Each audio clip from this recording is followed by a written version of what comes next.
Welcome to the Snide Show. Welcome to the Snide Show. Welcome to the Snide Show. Movies, clicks, boobies, dicks, reviews, sips, theories, rips, big news, tips, doobies, shits. Welcome to the Snide Show.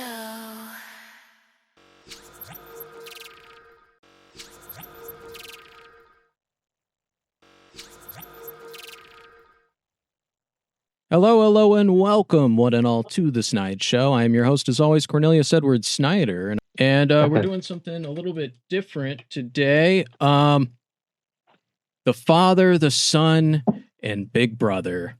I am the son, Cory Snider. I'm Edward Snider, the father.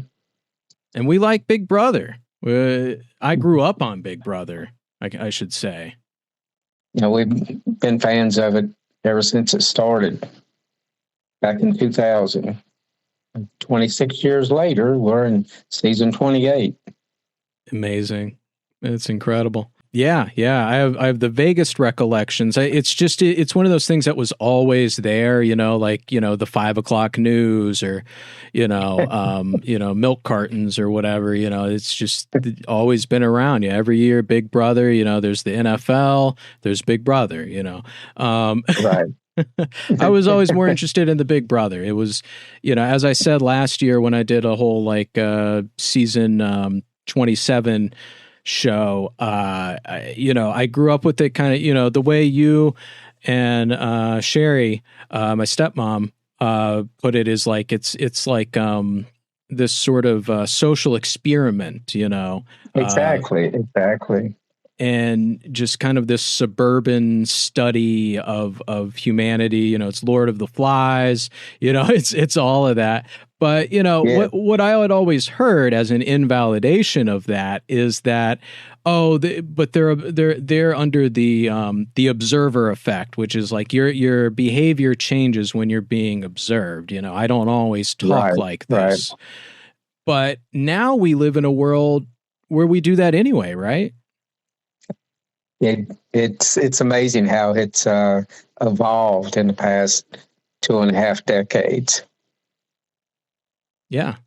With the world, as we've moved into this world of surveillance and influencers and politicking, and it makes you almost. Are you a voyeur? You know what I'm saying? Everybody is. It's kind of moved that way. Yeah.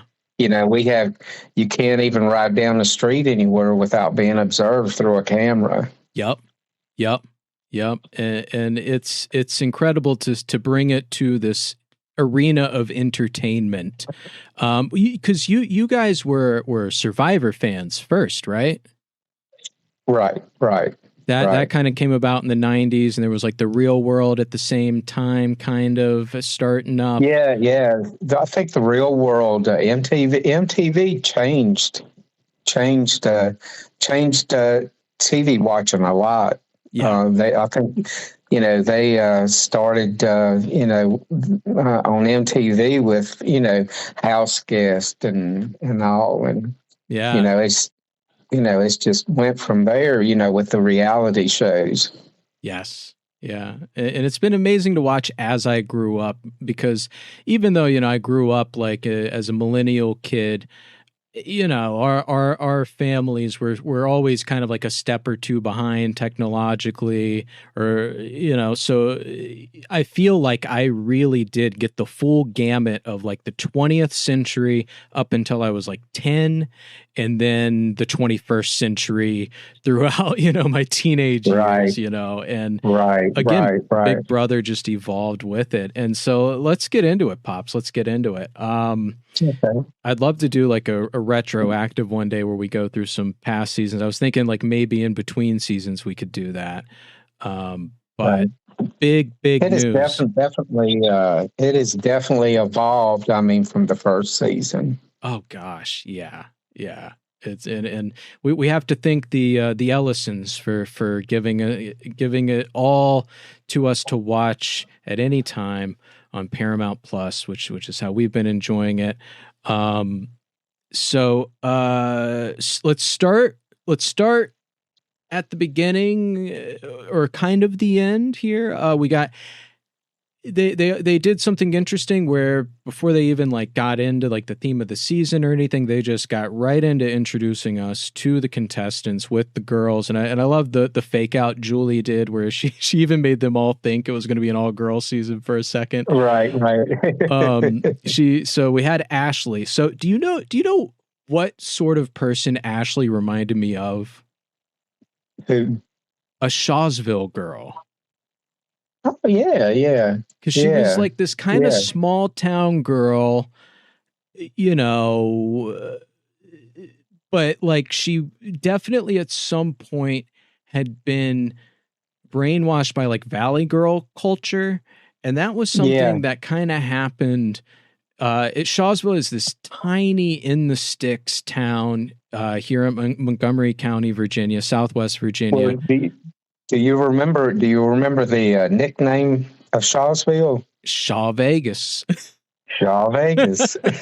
Which is ironic, you know, it's like how people call Pulaski Little Chicago. It's like, are you making fun of it? Like, are you right. But it is, you know, there's one big main road, like I think that I don't even know if they have a light at this point, but you know, they're close enough to town in these other cities that and with the internet too, I kind of watched it happen in that small town as it happened, as they got the internet and their kids got the internet, that like they were some of the first to get brain rotted by the internet because they had nothing else. They had nothing else. So, you know, all these small town kids that were just obsessed with these weird online cultures and, you know, just crazy, you know, again, like Valley Girl culture, you know, a lot of them like worshipped Paris Hilton. And you're like, dude, you like Paris Hilton would not care about this place. Right. And I wondered, I made a note here because she talks about how clever she is. I made a note under Ashley. Is she as clever as she thinks? I don't think so at this point. I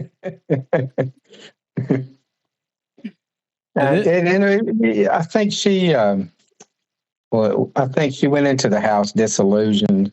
Dude, like she was not prepared. No, at all. But you know who was prepared and is prepared, and I think is going to be a strong contender till the end? LaTrice.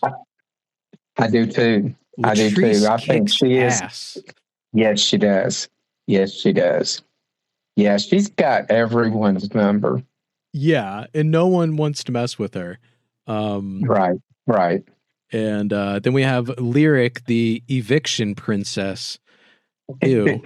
It's just kind of gross to claim. Like, I'm an eviction lawyer princess who was handed everything, and now I evict people that can't afford their rent in Hawaii.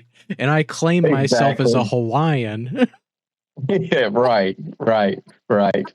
And within day 2 is hooked up. I mean, dude, yeah, she's not far for that house either. Exactly. You know, and she's just it's like how can you comfortably go on national TV and say these things? My grandma's watching this. Exactly. It's like, do you care what grandma thinks? Obviously not too much. No respect. She has no respect. Exactly. But she's an eviction princess, Dad. She's an eviction princess. And then we got Melody, who she seems familiar. Melody seems really familiar. You know, they put a side-by-side picture of the chick from last season, the one that hooked up with the Buck and Cowboy. What was his name? What was his name? I cannot think of his name, but they put a picture of her up against Melody, and that they could be sisters, like twins. Twins. Who was, and we're like, Cat. she has to be related to that girl. Dude, like they're casting, whoever their casting person was, like, because she even has the nose ring, but on the other side. It's like if they were in a movie and you had to be like, which one is the evil one?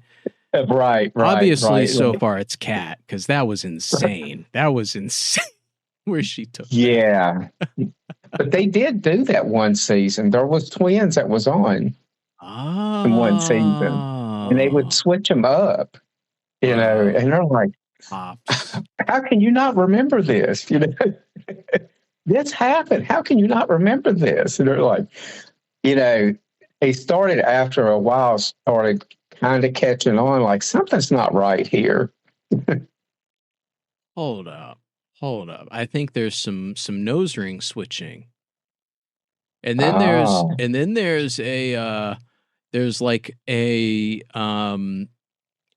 Melody promo officially from CBS, like a promo picture of her being like, I got a secret, shush, I'm telling secrets, like, which I guess they usually do that, but they might be sisters, because her I will say the only difference is her face is a little longer, like she's got a sharper chin, but aside from that, they are identical. I know, right? I've seen the pictures, and it's like, wow, they've got to be related. They got to be. Yeah, they're up to something there, Pops. They're up to something. It's like maybe it is just a doppelganger. Yeah, I don't know what to make of it yet, but that's our prediction. Next, we have Haley, the ruthless softball horse girl, who's got the crazy last name, like she's like an heiress or something. And you said she does what for a living? You pulled up her, yeah, she's a telemedicine executive. That's like some fake admin, hospital admin, like my dad got me this job kind of. No. Right. He owns the company. Yeah. And then we have... He's maybe from the Slacker family. Oh, right. Yeah. Dude, I wonder about these backgrounds sometimes, where they find these people. Right. Then we got Taylor, the mischievous counselor from Flow Rida. She's pretty fun so far. She's cute. I think she needs to get a hold on her. She needs to get a hold on her emotions. That's right. Yeah, she got mad when, we'll bring him up here in a little bit, when someone totally accidentally gave her the cold shoulder, it seems. Right. That was crazy. But I mean, you're just being thrown into a house with, largely strangers. And I mean, it's like, you don't know what to expect. I mean, you have so much stuff coming at you at one time. I mean, and you don't hug somebody. I mean, Okay. We got Mallory, speaking of scary or emotional, who I love. She's my favorite girl so far. She's the cool NASA nerd, the rocket scientist. Yeah, but she's kind of scary. She's got scary, hyperactive energy, kind of erratic. She reminds me though a lot. I don't know if you ever met her. Rebecca and I used to have a friend that she is a spitting image of, like maybe just shorter, but like a spitting image, in not just in looks, but like also personality and like the way she like talked and her interests and stuff. I was like, whoa, weird. This is like a whole type of person. Is that the one that moved to another country? Yes. I was going to say her name, but then I realized I don't know, like, she wants me to say her name on here, but Right. I never did meet her, but I know you guys have talked about her. Yeah, she was fun. So Mallory reminds me a lot of her. So I'm rooting for her so far. Her game was a little off starting out, but she's been given another shot, and I hope she does well with it. Yeah, I do too. So then we move on to the guys after Julie's fake out, who I noticed. So also, I'm just going to tell you, Mallory, she's super like, where's my friend? Where's my friend? And she's trying to find her gal pals. Her Instagram is all her and other ladies, even some of them she's playing kissy with. And then she was the only one who was excited when Julie did that fake out. So I'm like, I don't know if you're the only one, Jason. I don't know if you're the only one in the house. Because then also Mallory makes a joke another day where she's like, why don't we just vote out all the boys first? They were just like, no. Lyrics like, no. So moving on, we got Camus. He's a cool guy. Right. Yeah, he's a UFC fighter, but he's also an artist, which I really like. I like seeing like that balance. Great social game. He's got some really wild, cool tattoos. Oh yeah. He's got like that. I forget what he said his background was, but I think some of that was related to some of those tattoos, because I noticed he's got like, he's got two different sides. He said he had like a sort of Christian side, and then like I wish I could remember. I feel bad I don't remember, but yeah, he's got a cool, diverse background, and I'd like to learn more. Right. Someone else who's got a totally different background here. We got Drew, the dental bro. He's a dental bro. Yeah, he's an expert with his hair. Yeah, he hangs out upside down like a bat to like dry his hair. Yeah, I know, right? I mean, I think him and Melody have some sparks. Some sparks there. I haven't noticed that. Yeah. Interesting. I haven't watched the live feeds as much as I've been tended. I'm going to this week though. Going to tune in more. Yeah, we have Melody. Actually, her hometown is Thornton, Colorado. Maybe there's some blood there. Right. One other thing I wrote here about Drew, he did a thing that is like my pet peeve that I hear certain people do. I don't usually hear West Coast people do it. It's usually something I see like or hear like people from Pennsylvania or Staten Island do. But instead of saying since I was 5, I've done blank, they say since I've been. Have you ever heard someone say that? Like, oh, I've loved baseball since I've been 12. Instead of I've loved baseball since I was 12. They say since I've been. I think I have heard that. Yeah, and it irks me. I don't know what it is. It really bugs me. It's something I only hear like certain like people do, and I don't know what it is. I'm like, are you a robot? Like what's going on here? It's like people that's not from Southwest Virginia. Mm-hmm. And I think it's maybe an Appalachian thing, of putting like of in there. It's and I think it's just an Appalachian thing, or Southwest Virginia thing. Yeah. And we need more of those in that house too, which we'll get to one here in a little bit. So we got Jason, who's the first icon so far. He's got some drag pedigree. He was on RuPaul's, which I only ever watched clips from. The clips are funny. The show's a little too much for me. But he's hilarious and devious, as we'll get to, which I did not see coming. He seemed like such a sweetie. He could be a sleeper. He could be a sleeper, and I think, I'll just put this in there. Angela did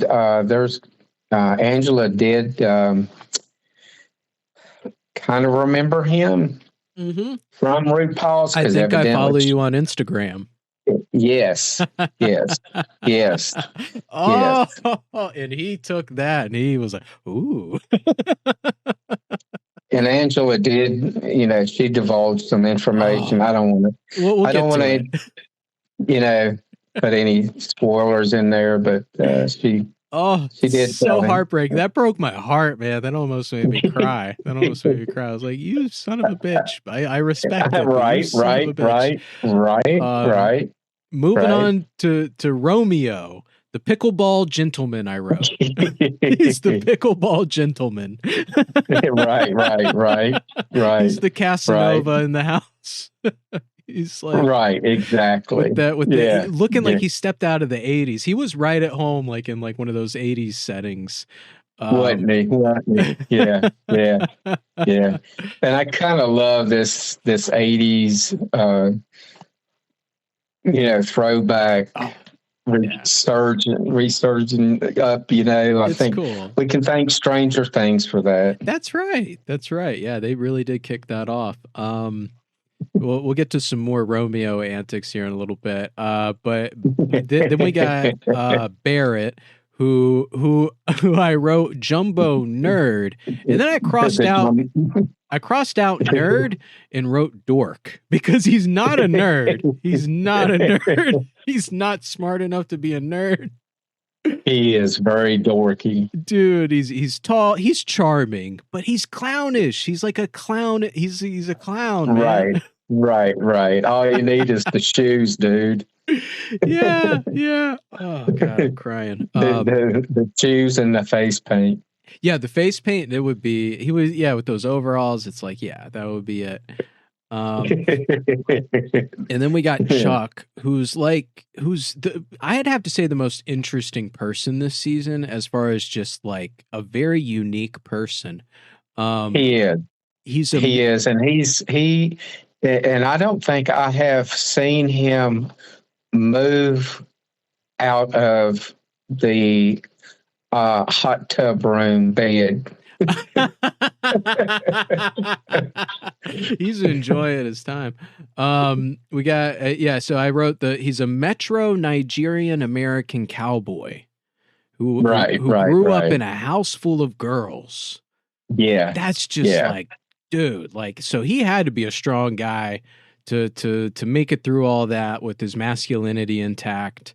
Right.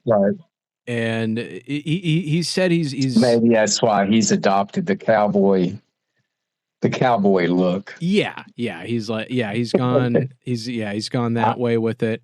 First and foremost, I'm a man. Yeah. Don't forget it. And he's there. He said to I think he said to explore the twang, and I'm like, bro, that was close. He's there. I worked with this gentleman. He was a nurse also, and he was from Nigeria, and he absolutely loved country music and Dolly Parton. Oh, fascinating.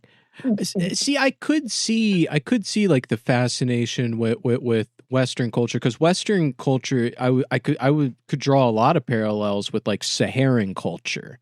Like, it's very small town, like villages, and very like, flatlands, deserts.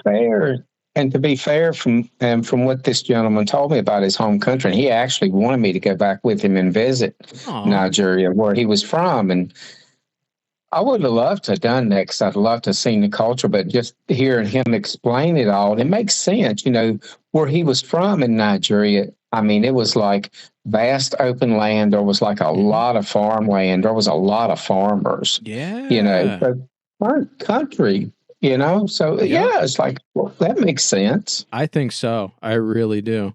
And then moving on, we got Yash, who I just wrote finance bro dork. But he's cool. Let me just say, I joke, I'm irreverent about these people. This season, as opposed to last season, I'd have a drink with any of these people. I'd hang out. Last season, I couldn't have said that. This season, I'm like, all these people are like super likable. Yeah, they are. And they even said that. There was some of them that said that. It's like, I'm going to hate voting any of us out. Everybody's just so cool. Everybody's just so likable. And for the most part, they are really. I mean, I hate to say it, even Angela. There's another side to her that we didn't see last season. Yeah, she's been humbled. She's been humbled, and She has. Seeing her with her kids and hearing her talk about her kids, like, yeah, there's totally right. But that's why she went crazy. She's a mama bear, she's got that instinct to just get really defensive and emotional when she feels threatened. Right. First of all, like you said, Pops, the time travel aspect of this, I will say it's the one that brought me back in, which was last year's theme of like the mystery thriller. Yeah. I mean, nothing will ever nothing will ever top that, but this is a close second. I mean, just the fact that any contest they'll just throw you into like any decade, and they're going for it. Because I wrote another note here. The designers and costume designers, like I'm going to look them up and follow them if they have social media, because those are some legendary designers. Yes, I give props to them. I mean, kudos. I mean, they're great. They're great. I mean, you can tell there's a lot of money spent on this project. Yeah. I love it. Set designers and it's just wonderful. I mean, really great.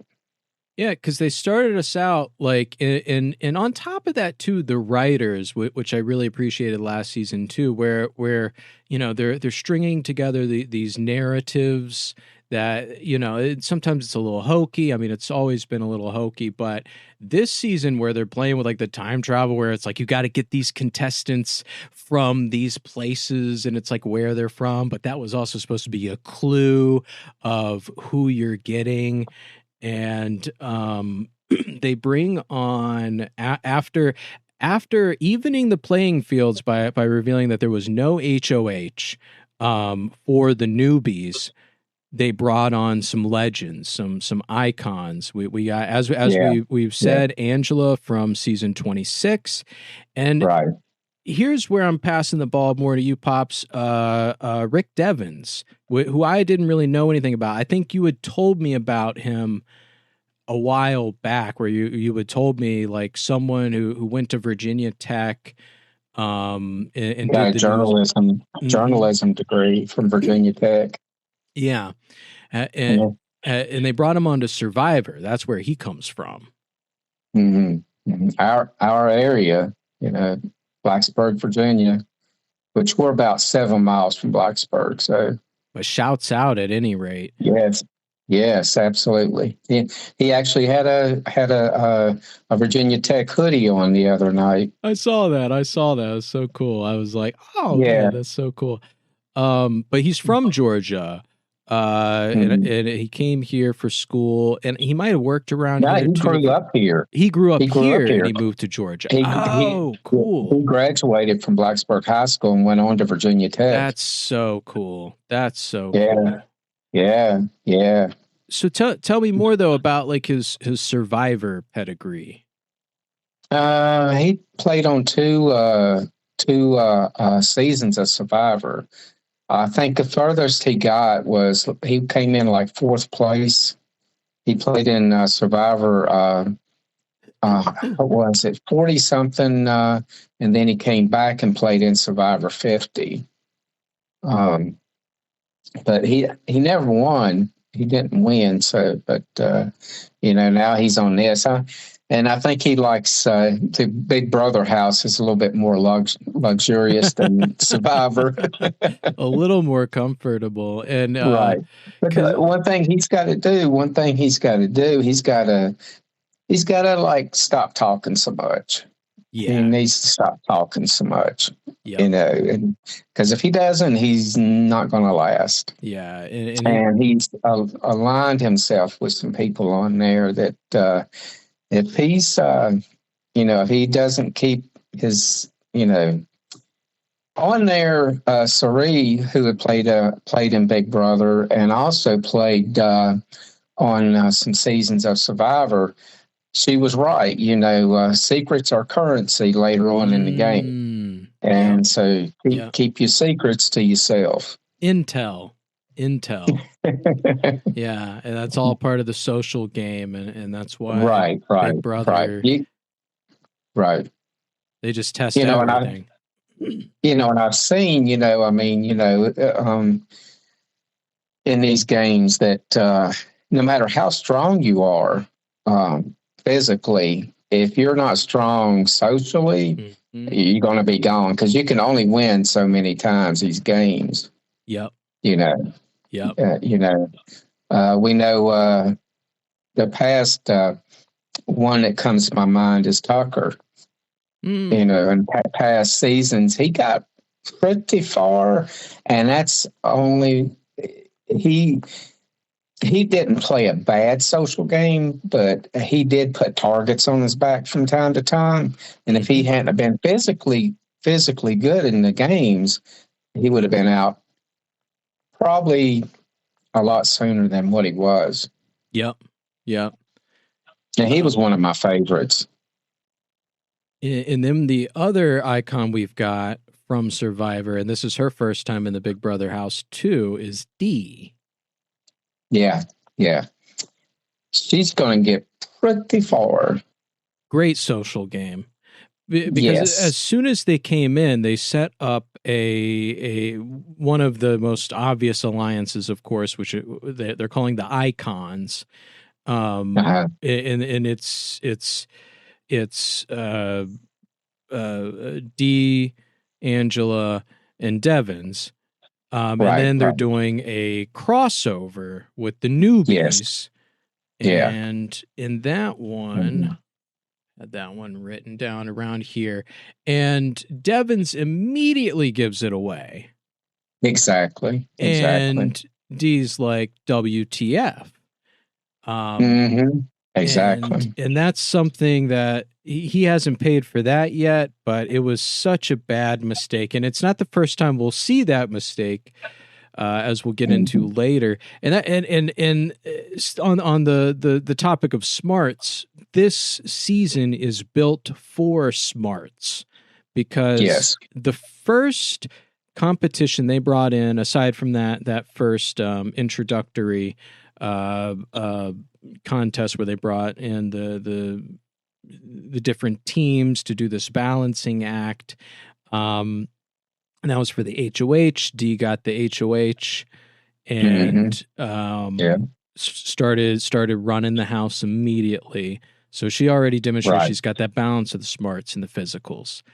And then the next thing they did was this math contest, and Barrett throws it to hook up or to try to make a step with Ashley. Right. And it was just so silly. So silly. Right. So silly. And that's going to be his undoing. Trying to throw stuff to, align himself with certain people. And that doesn't go unnoticed, That doesn't go unnoticed. Yeah. So, that'll be his undoing. Yeah.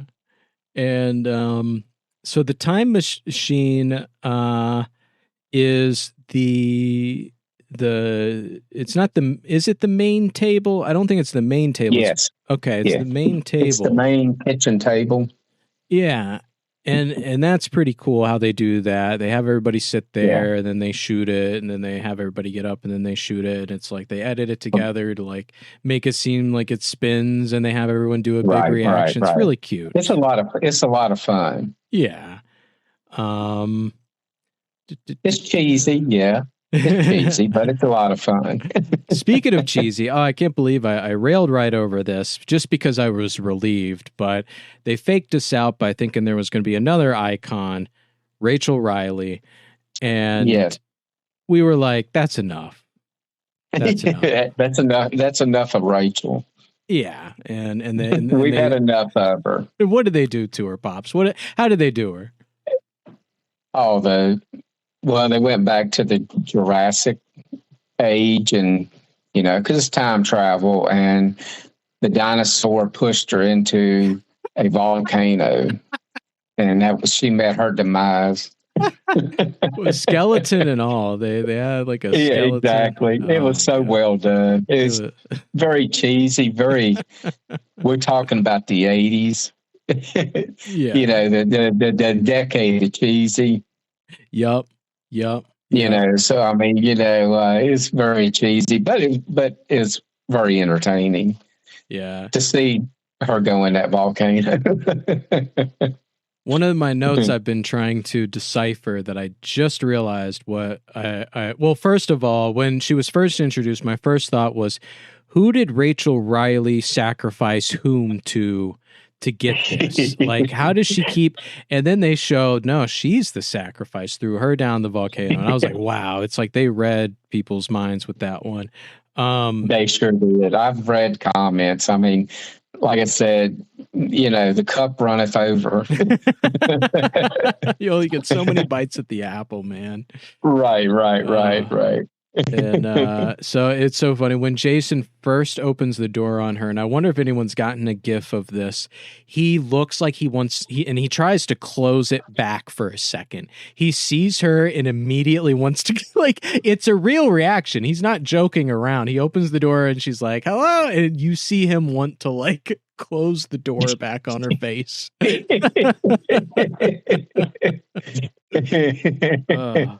she was I'd like to see that. Yeah, that's one of those moments.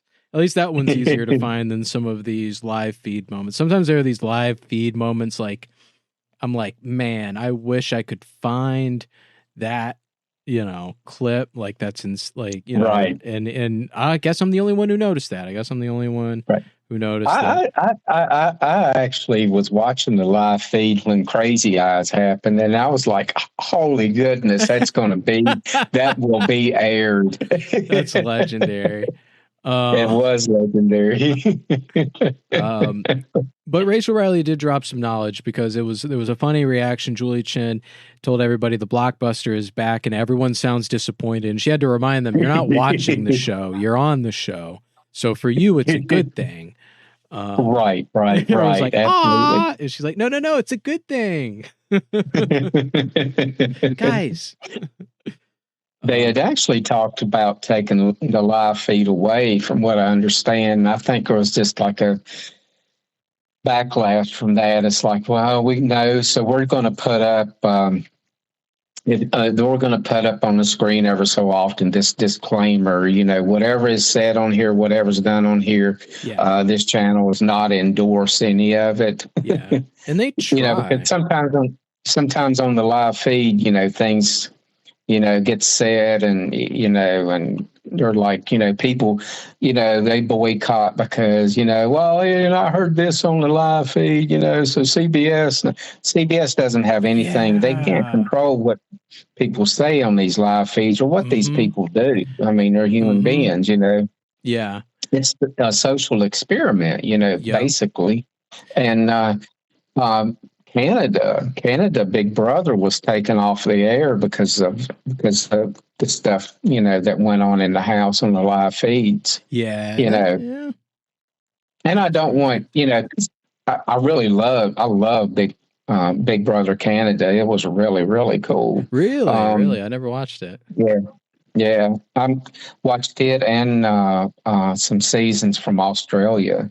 Is that where it started, or was UK where it started? I want to say the UK is where it actually started. I may be wrong. Maybe we could get some feedback on this. I know they have it all over the world. They have Nigeria Big Brother. They have Brazil Big Brother. It's all over the world. Yeah. Korea Big Brother. And just a little bit of trivia from. If anyone's out there has ever watched The Masked Singer, it actually originated in South Korea. Well, folks, Big Brother originated in the 1949 novel 1984. Yes. About a totalitarian state, surveillance state. Yeah. That was just what came up when I searched Origins. Oh, that's funny. It still comes up, but the Netherlands, 1999. Okay, that's right. Yeah, I have read that. Yeah, I have read that. That's right. I knew it hadn't originated in America. I knew that. Yeah. I knew it was, somewhere else in another country. Mm-hmm. But yeah, it's. I'm glad. I really enjoy it. Yeah, it's one of those things. I'm always bummed when the live feeds go off. When the season goes off, because to me it's very entertaining. Yeah, it's entertaining. It's like a fishbowl almost. Yeah. Yes. So, Mallory was the first real one that I thought might go, because it was Mallory, Yash, and Ashley, right? Or no, Ashley was put up when Mallory got the veto. Yes. It was one out of each group of the three that were assisting the icons in that first HOH competition. And Mallory was really... she was in danger because she wasn't playing a social game at all. She was just trying to catch up with people. And as we'll get to, that was someone else's downfall. She was just trying to get to know people. And the thing is, she was trying to be coy and was expecting other people to talk game with her first. And it's just I guess sometimes you just don't have that kind of personality where people feel like they can do that. Right. So she had her first pseudo alliance. It wasn't a real alliance, but she tried to put one together called the Girls. It was her, and it was Lyric, and it was Melody, and then Lyric and Rome start hooking up on day one. Is that a record, Dad? I want to say. Yeah, I believe it may be. I mean, you have your others that, the hookups that, nothing else. I mean, at least a couple of weeks, had passed, I mean, but I think that may be a record. I'd like to know that. I mean, it definitely wasn't, it was definitely by the day two. I mean, definitely. Yeah. They were together, they were in the same pod, sleeping in the same bed. Yeah. Whew. Yeah. Just met someone. They too. Huh? Just met someone. Just met someone on live TV. Like you said, no shame. No shame at all. And so, did you really care about what Granny thinks? She's like, my grandma's watching this. It's like, dude, she's not happy. She's not happy. She's looking into Rome. And I mean, they showed, when they first showed him his thing, he said his whole thing is like, I flirt with these pickleball ladies to get better tips. It's like, right. I teach your mom and your granny pickleball. And I think that was one of the first things Lyric said about her is like, I feel really comfortable with him. Like I could introduce him to my mom. It's like, that's kind of his whole like thing he puts on. Oh, so good. Mallory was a big baby about being put up though, but she backed it up and she got the veto, and she's reminding me too of the annoying girl that I liked last season, who like even her dad was like, yo, she's really annoying. Right. They said, what's it like living with her? He said, annoying. And so she's kind of given those vibes. Right. And but she backs it up. You know, she's a very smart, and so she was able to ace that veto, no problem, and put up. And so Dee put up Ashley instead, who Ashley made the same mistake Devin made, but didn't have the reputation to back it up, which is where a bunch of people got together and said, hey, there's this alliance, we're going to keep you safe. And then turned around like hours later, it's like, hey, these people came up to me and said I'm safe. It's like, why would you do that? Exactly. Well, you're not safe anymore. Secrets are currency. She said to Julie, I guess they changed their minds. It's like, yeah, they did. They did, because you got a big mouth.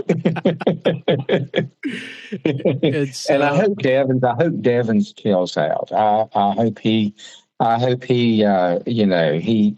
realizes, hey, I need to keep my mouth shut on some topics.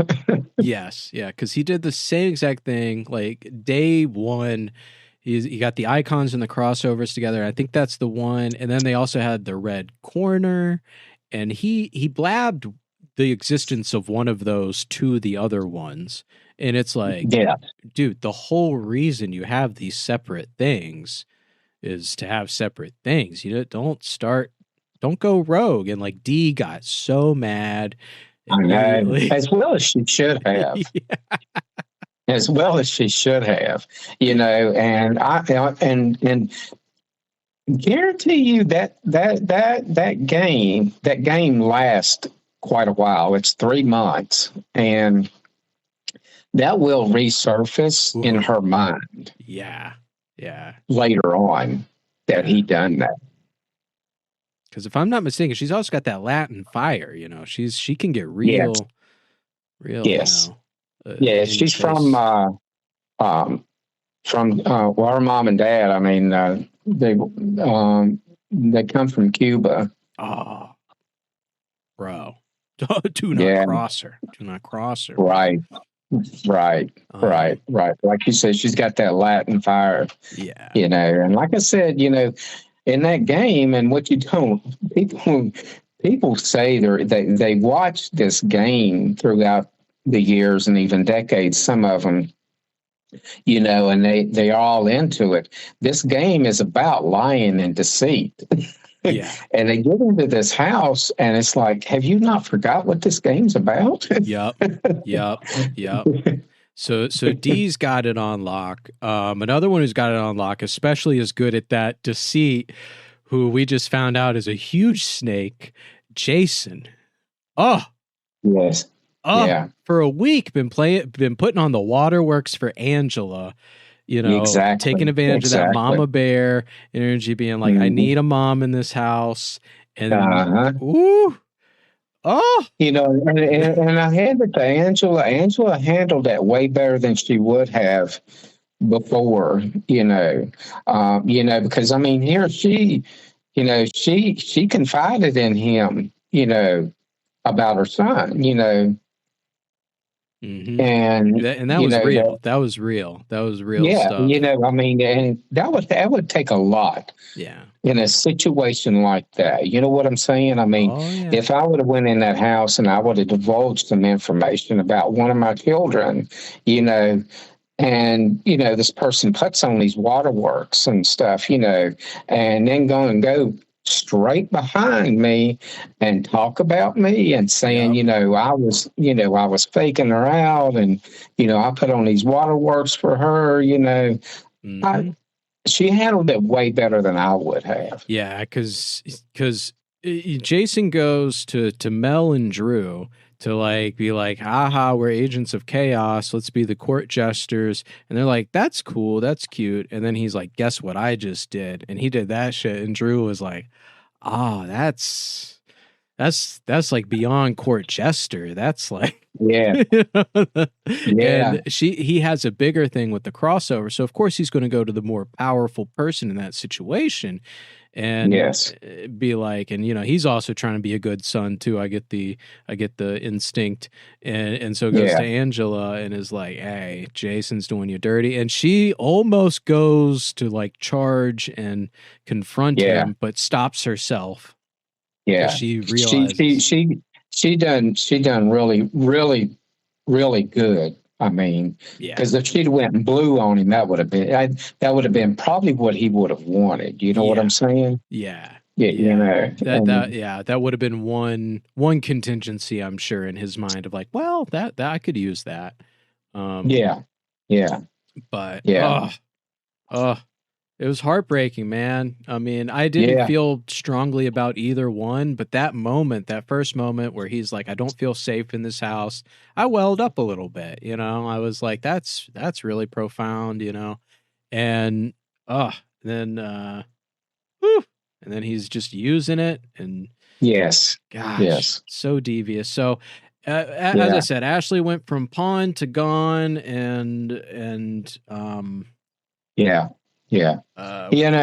that quickly, and I hope people don't forget, I'm sure Angela won't, forget what he done, and that's how, like you said, very devious. A very devious move, And like you said, secrets are currency. So, he could have held on to that and kept playing that, but he had to go get full of himself and he blew that up. Yeah.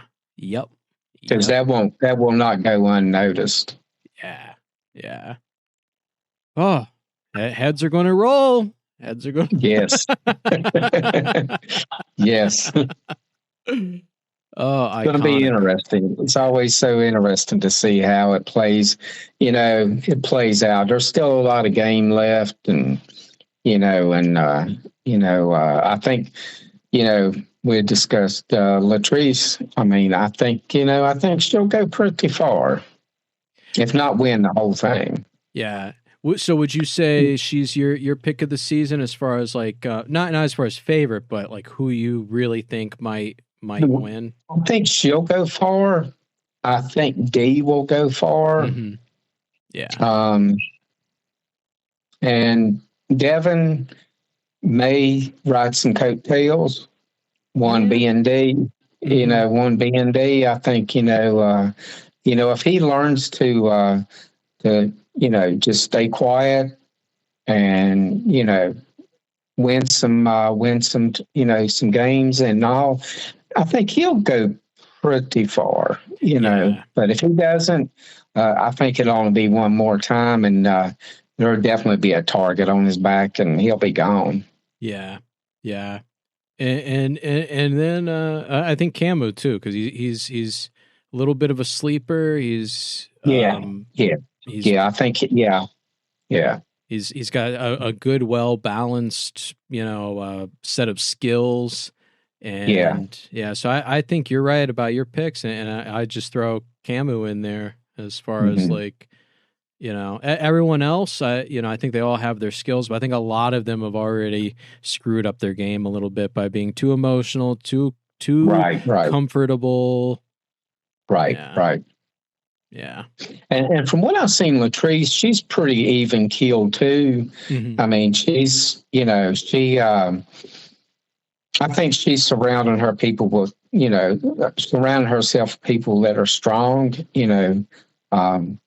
Angela, I don't know how far she'll go. I don't think she'll go down. I think by midway she might be, kind of, on the outskirts. She's held it together, and as she continues to hold herself together emotionally, she may go a little bit further. I don't think she'll be down in the top 5, 6. I can't see her being there. She may be. Well, she did break the HOH tub, though. She done what? She broke the HOH bathtub. No, with her behind. So that won't go unnoticed. No, that will not. That will not. But I think this was a great. What'd you say? I broke it with my ass. Yeah, poor thing. That was so funny.